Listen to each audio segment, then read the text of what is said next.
د لوی مهربان خدای په نومه وړومبی سر کې خو د واده زلمي له او دا کورنۍ له لکه څنګه د جبران صاحب وویل چې دا تاریخي حجره و چې دې کې ادبي پروګرامونه کېږي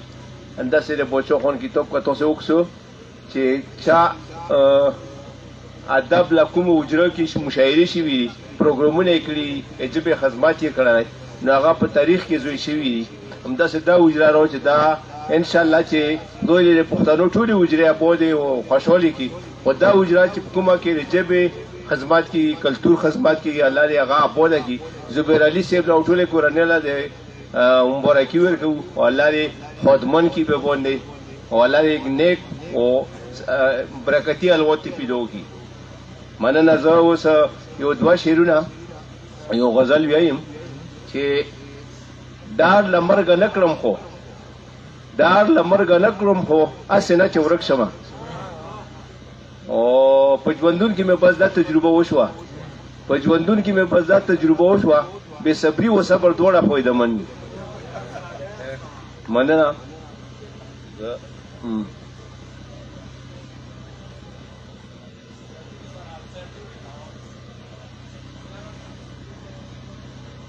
د غزل مطلب تو چې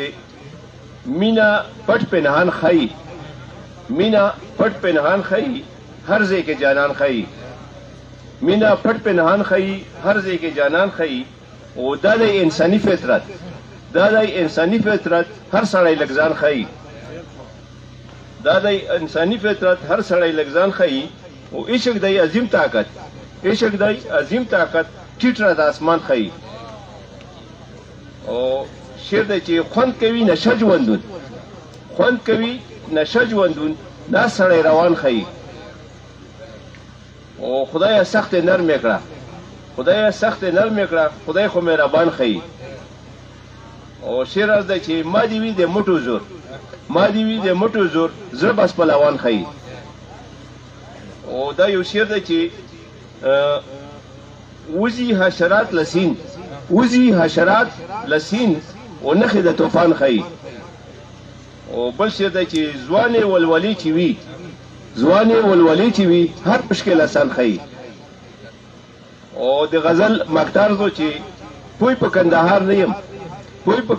نه یم ځان خو مسلمان خی ډیره مننه خوشحال سي ابود